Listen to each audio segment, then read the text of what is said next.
তুমি প্রেমিকার পিছনে ঘোরো, 15 বছর বয়স তোমার, 20 বছর 22 বছরে বাইক লাগবে তোমার। তোমার বাবা বিয়ে করা সত্ত্বেও সে তার যৌবন কাটাতে পারেনি তার বউয়ের সাথে, মানে তোমার মায়ের সাথে, তোমার জামা কাপড়ের ব্যবস্থার জন্য।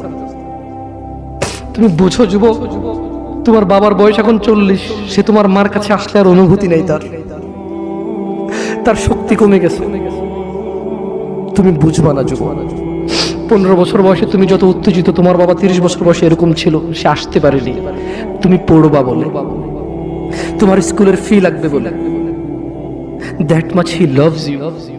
তোমার বাবা তোমাকে এত ভালোবাসে। জি, তোমার এই খারাপ বাবাটা যে তোমাকে বাইক নিয়ে দেয়নি, তুমি নষ্টামি করো, মেয়েদের পিছনে করো, মোবাইল রিচার্জ করে দাও মেয়েদের, তোমাকে যে ডেইলি 500 টাকা করে দিতে পারে না।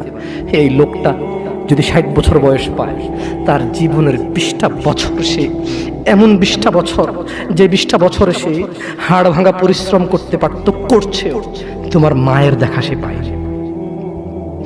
এমন মূল্যবান যৌবন 20টা বছর দিয়েছে, 50 বছর বয়সের দেশে আসছে। তুমি বিয়ে করে বউ নিয়ে আলাদা থাকো, তুমি বিয়ে করে শ্বশুর বাড়িতে যাও, তোমার বাবা দেশে তো আসছে, তার যৌবন আর নেই, তার ওই সুখ স্বাচ্ছন্দ্য আর নেই। তোমার যৌবন তৈরি করেছে তার যৌবন দিয়ে। এই মুহূর্তে কোটি টাকা দিলে কি সে যৌবন কিনতে পারবে? তোমাকে তোমার বাবা এত ভালোবাসে, আর আল্লাহ বলছে তোমার এই বাবা, যে বাবা ঘুষ খেয়ে তোমাকে মানুষ করার চেষ্টা করে, বিদেশে পড়ালেখা করানোর, যে বাবা এই এলাকার চেয়ারম্যান হতেই হবে, না হলে নয়, এতগুলো মানুষের দায়িত্ব নিচ্ছে, অথচ সে নিজেও জানে দায়িত্ব পালনে সে ব্যর্থ হবে, শুধু তোমাকে R15 কিনে দেওয়ার জন্য, শুধু তোমাকে বিদেশে পড়ানোর জন্য। এত মূল্যবান, এত আদরের বাবা। আল্লাহ বলছেন যে ইউবাসসারুনহুম ইয়াওয়াদ্দুল মুজরিম, ও মুহাম্মদ সাল্লাল্লাহু আলাইহি ওয়াসাল্লাম, আপনি সেদিন দেখবেন অপরাধী এই মানুষটা যে এত বোকা, ছেলের জন্য এত কিছু করেছে, হারাম ভাবে, হালালের ধার ধারে নাই, হারামের ধার ধারে নাই।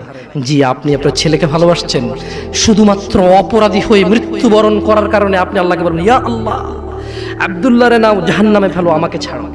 এই ভালোবাসা ছেলেকে বাসবে? এই ভালোবাসা বাসবে? ইন্না লিল্লাহি ওয়া ইন্না ইলাইহি রাজিউন।